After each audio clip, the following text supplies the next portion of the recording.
हूँ, आपकी का स्वागत करती हूँ। तो दीदी लोग के चैनल पे चलिए आप लोग को सुनाते हैं प्यारा सा गीत। कैसा लगा कमेंट बॉक्स में ज़रूर बताइएगा और आप लोग ज़्यादा से ज़्यादा सपोर्ट करना दोस्तों। नवरात्र चल रहा है तो हमारी सिस्टर लोग आई हैं, बहुत दूर दूर से आई हैं।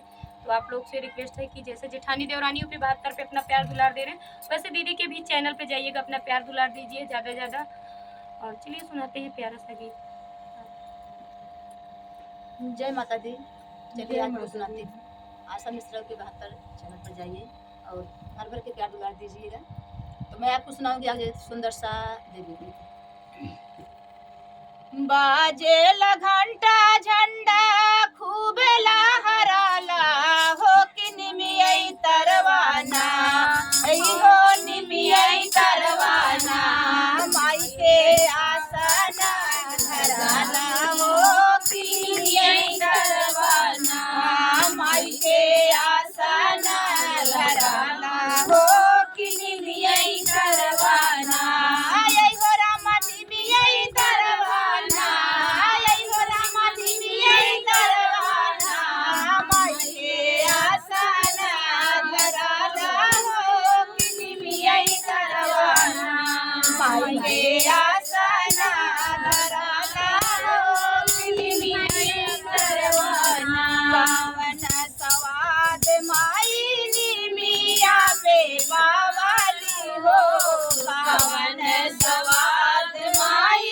निमिया पे पालू हो, पावन सवाद माई निमिया पे पालू हो, पावन सवाद माई निमिया पे पालू, अरे हासल पियासल माई निमिया पे घावालू हो, हासल पियासल माई निमिया पे घावालू, अरे निमिया है नहीं हरे निमिया ससुर कहाला हो कि निमिया तरवाना, आयो राम निमिया तरवाना, माई के आसना लड़ाला हो कि निमिया तरवाना, माई के आसना लड़ाला हो कि निमिया तरवाना, बाजेला घंटा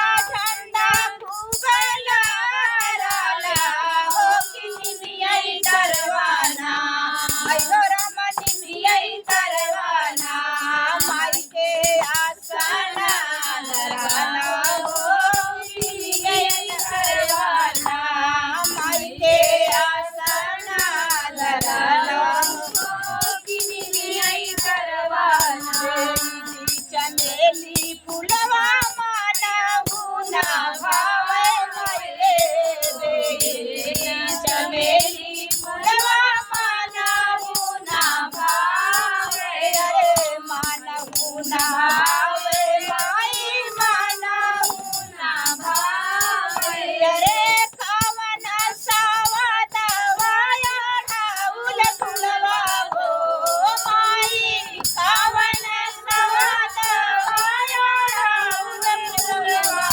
हो माई, आसना लगावलू निमिया डरिया हो माई, आसना लगावा हो निमिया डरियाना, बाजेला घंटा झंडा खूब लहराला हो कि निमिया तरवाना, आई हो राम निमिया तरवाना, माई के आसना लगाला हो कि निमिया तरवाना, माई के आसना लगाला हो कि निमिया तरवाना, आई हो राम निमिया तरवाना, आई हो राम निमिया तरवाना, माई के आसना लगाला हो कि निमिया तरवाना, माई के